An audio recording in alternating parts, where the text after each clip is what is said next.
ప్రపంచ రక్తదాతల దినోత్సవం సందర్భంగా డాక్టర్ కె శ్యామల గారితో జరిగే చర్చా కార్యక్రమం ఇప్పుడు వింటారు. Donating blood is an act of solidarity, join the effort and save lives అనే నినాదంతో ఈ ఏడాది ప్రపంచ రక్తదాతల దినోత్సవాన్ని ఈరోజు ప్రపంచవ్యాప్తంగా జరుపుకుంటున్నారు.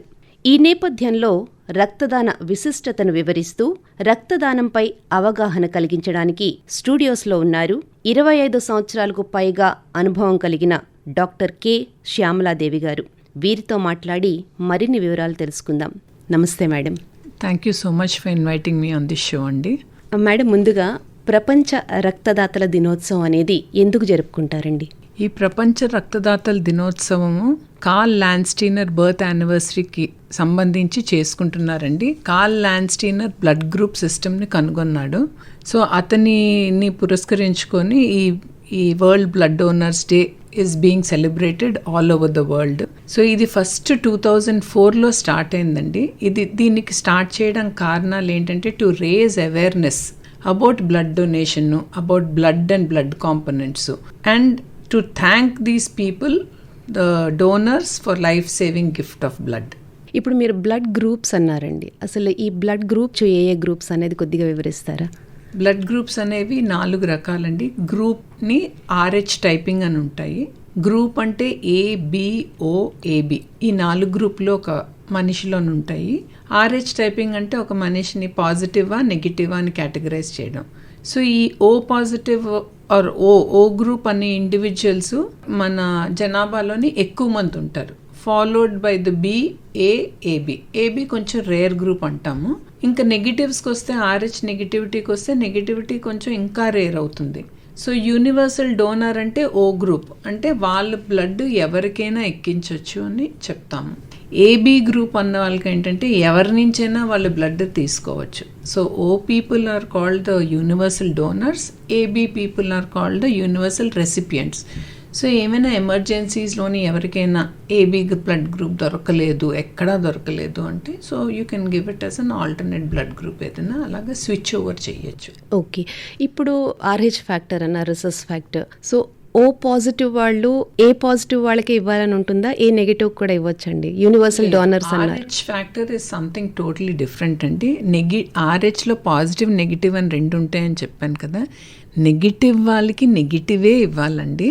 పాజిటివ్ వాళ్ళకి నెగిటివ్ ఇచ్చిన ఒక పేషెంట్ పాజిటివ్ అయితే, RH పాజిటివ్ అయితే మనం నెగిటివ్ బ్లడ్ ఇవ్వచ్చు. కానీ ఒక RH నెగిటివ్ పేషెంట్ ఉంటే కనుక మనం నెగిటివ్ బ్లడ్డే ఇవ్వాలి.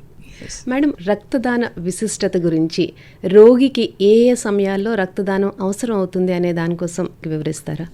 యాక్చువల్లీ మన దేశంలోని మన జనాభా 1.4 బిలియన్స్ అంటే ఉన్నది ఇప్పుడు రైట్ నౌ.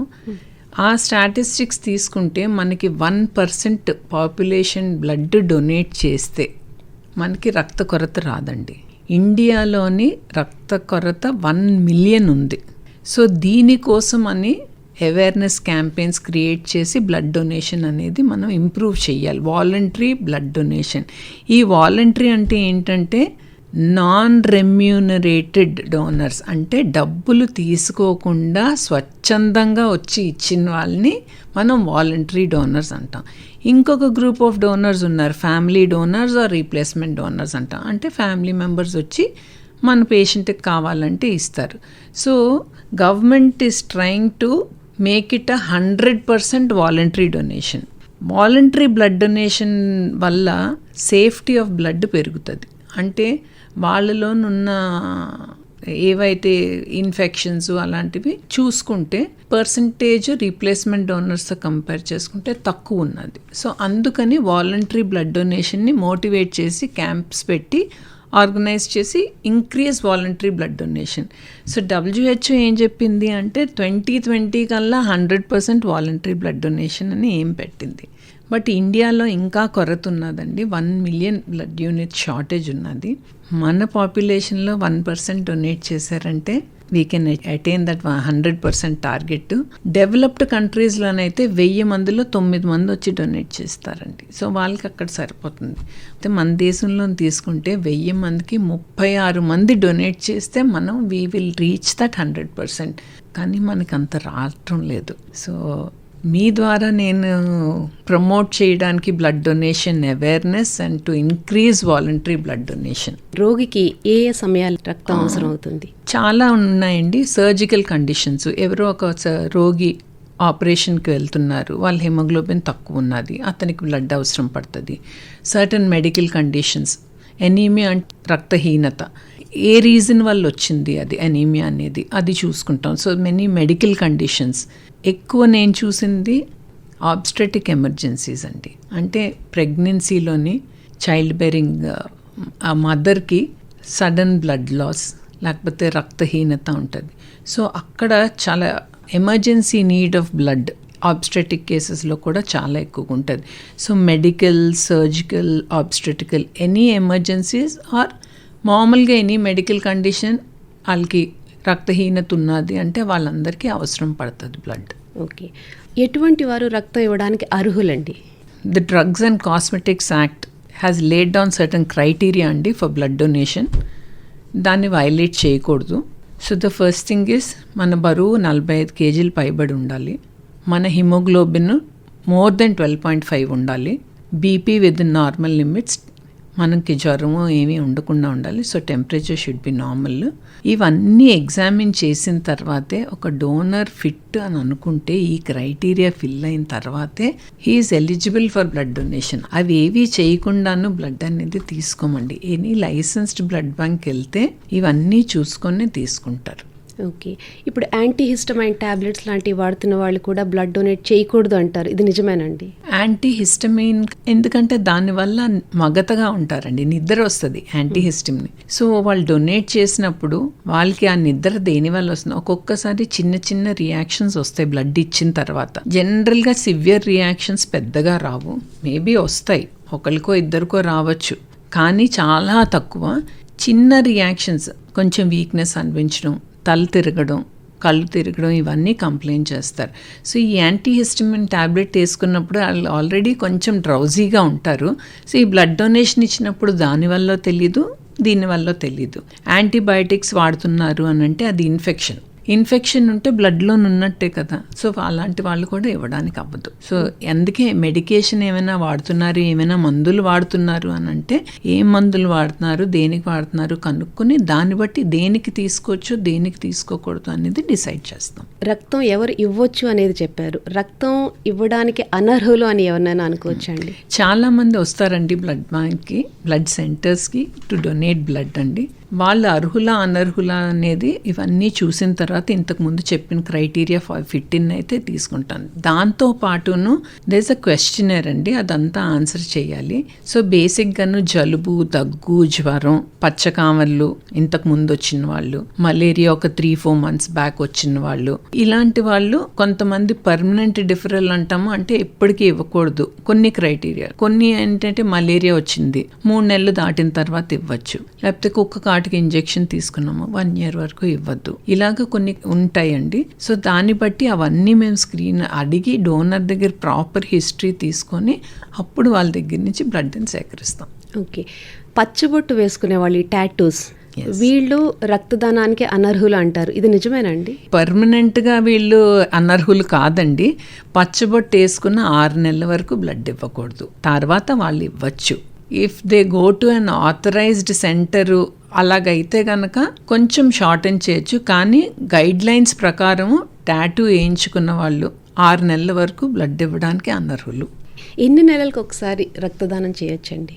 మామూలుగా ఒక ఇండివిజువల్లోని 5 నుంచి 6 లీటర్ల రక్తం వరకు ఉంటుందండి. మనం తీసుకునేది బ్లడ్ సెంటర్స్లో 350 ml తీసుకుంటామండి. సో అందులో 2 కాంపోనెంట్స్ ఉంటాయి, ఒకటి బ్లడ్ కాంపోనెంట్, ఒకటి ప్లాస్మా కాంపోనెంట్ అంటాం. బ్లడ్ అంటే రెడ్ బ్లడ్ సెల్స్, అది 45% ఉంటుంది. ప్లాస్మా అంటే నీళ్ళ కాంపోనెంట్, వాటర్ కాంపోనెంట్, అది 55% ఉంటుంది. సో ఈ ఆర్బీసీలు రికవర్ అవ్వడానికి 3 వారాలు పడుతుందండి.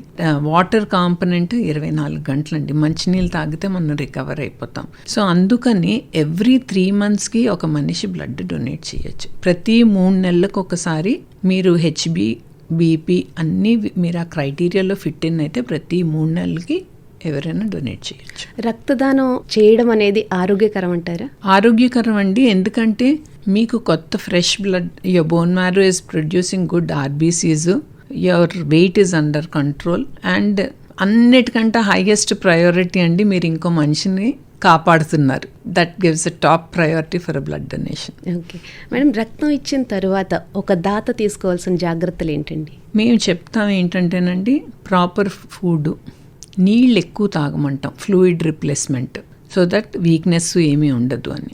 అండ్ ఆ రోజుకి కొంచెం మైల్డ్ రెస్ట్ తీసుకోమంటాం, హెవీ ఎక్సర్సైజ్ కానీ హెవీ వర్క్ కానీ చేయొద్దంటాం.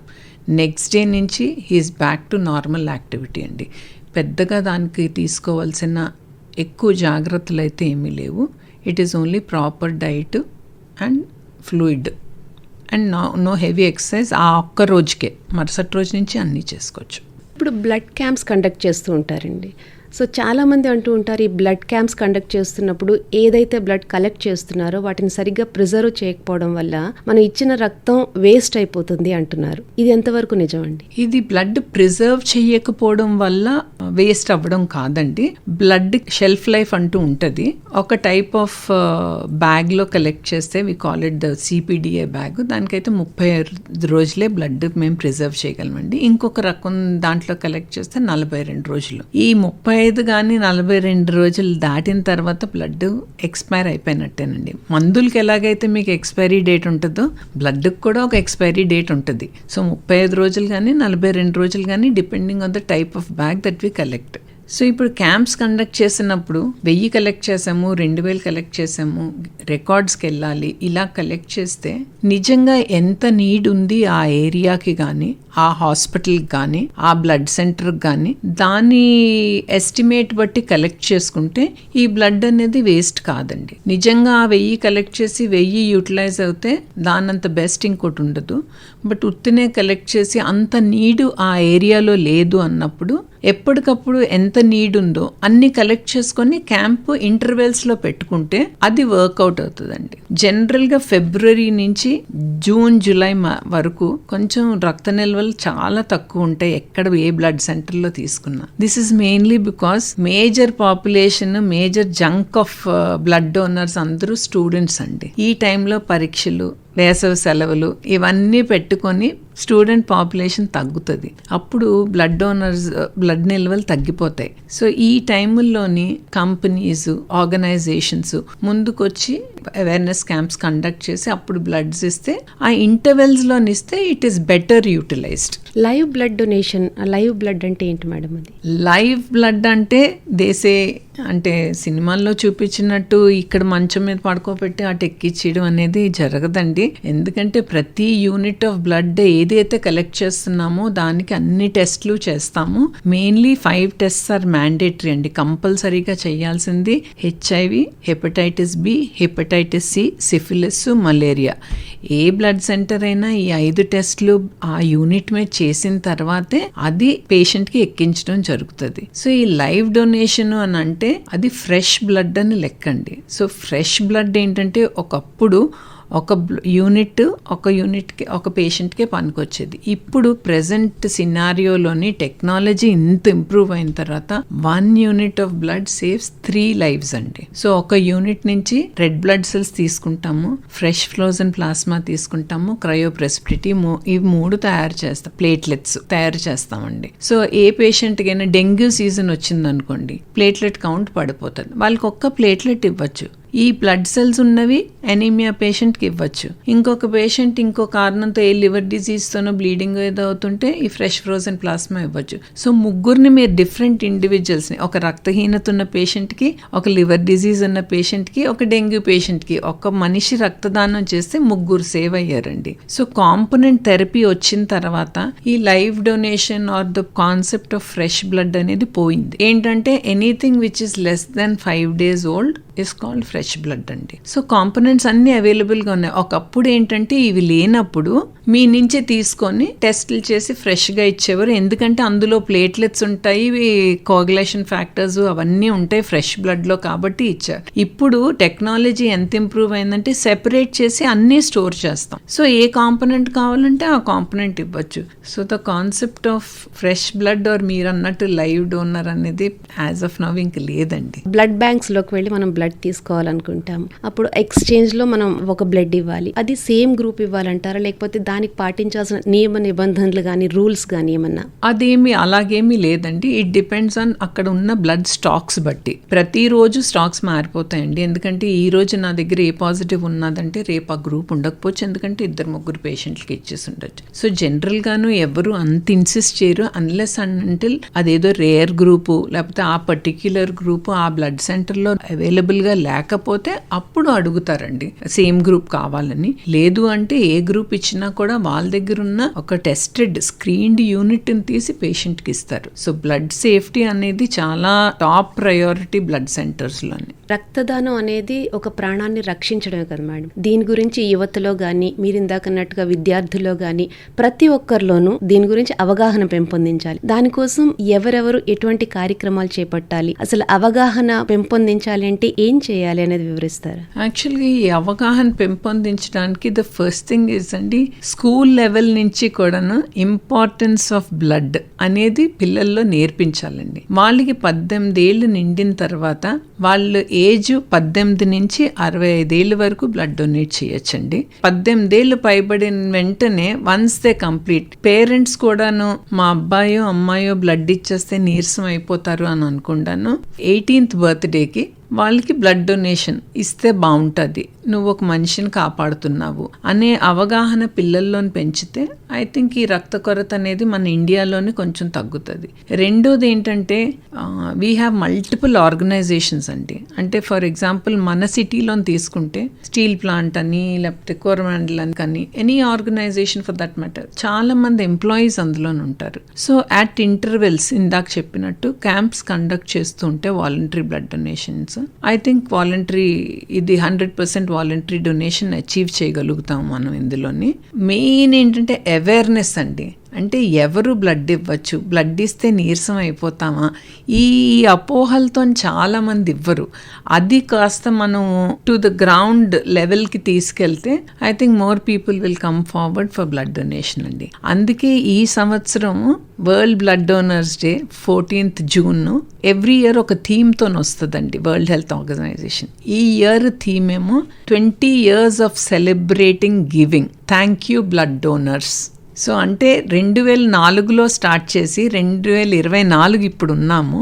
20 years ఆఫ్ సెలబ్రేటింగ్ గివింగ్, వాళ్ళు ఇస్తున్నారు blood. Thank you blood donors for what they have done. రక్తదానం యొక్క ప్రాముఖ్యత గురించి, విశిష్టత గురించి, అలాగే రక్తదానంలో ఉన్న కొన్ని అపోహలని తొలగించే విధంగా ఒకటి ఇన్ఫర్మేషన్ ని మా శ్రోతలకి మాకు అందించినందుకు ఆకాశవాణి తరఫున మీకు ధన్యవాదాలు తెలియజేసుకుంటున్నాం. మీకు కూడా థ్యాంక్ యూ వెరీ మచ్ అండి for inviting me on this show. నమస్తే మేడం. నమస్తే అండి. ప్రపంచ రక్తదాతల దినోత్సవం సందర్భంగా జరిగిన ప్రత్యేక చర్చా కార్యక్రమం ఇప్పటివరకు విన్నారు. కార్యక్రమ ముఖ్య అతిథి డాక్టర్ కె శ్యామల. సమర్పణ ఆకాశవాణి ప్రాంతీయ వార్తా విభాగం, విశాఖపట్నం కేంద్రం. ఆకాశవాణి విజయవాడ కేంద్రం ద్వారా వెలువడింది.